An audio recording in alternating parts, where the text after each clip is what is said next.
अध्याय अजोपि सन्नव्ययात्मा भूतानामीश्वरोपि सन् प्रकृतिं स्वामधिष्ठाय संभवाम्यात्ममायया 6 अज अपि जन्मरहितः अपि सन् तथा अव्ययात्मा अक्षीणज्ञान शक्ति स्वभावः अपि सन् तथा भूतानां ब्रह्मादिस्तंभपर्यन्तानां ईश्वर ईशनशीलः अपि सन् प्रकृतिं स्वां मम वैष्णवी मायां त्रिगुणात्मिकां यस्यावशे सर्वं जगद्वर्तते यया मोहितं सत् स्वम् आथ 67 अध्याय।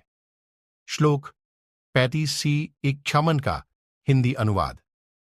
जो पूर्व जन्म की बातों को स्मरण करने वाले तथा वृद्धावस्था के विकार से युक्त हैं, वे मनुष्य नाना प्रकार के सांसारिक दुखों के उपभोग से निरंतर पीड़ित हो मुक्ति की ही प्रशंसा करते हैं, परंतु हम लोग उस मोक्ष के विषय में जानते ही नहीं। स्वयंभू भगवान ब्रह्मा जी का कथन है कि जिसका 67 अध्याय श्लोक 45-51 का हिंदी अनुवाद। जो पूर्व जन्म की बातों को स्मरण करने वाले तथा वृद्धावस्था के विकार से युक्त हैं, वे मनुष्य नाना प्रकार के सांसारिक दुखों के उपभोग से निरंतर पीड़ित हो मुक्ति की ही प्रशंसा करते हैं, परंतु हम लोग उस मोक्ष के विषय में जानते ही नहीं।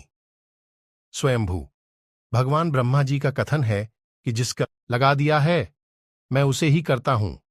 विधाता सभी प्राणियों को विभिन्न कार्यों के लिए प्रेरित करता है, अतः आप सब लोगों को ज्ञात होना चाहिए कि विधाता ही प्रबल है।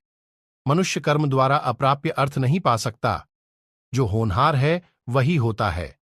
इस बात को तुम सब लोग जान लो। मनुष्य त्रिवर्ग से रहित होने पर भी आवश्यक पदार्थ को प्राप्त कर ले हर्षनाद करने लगे।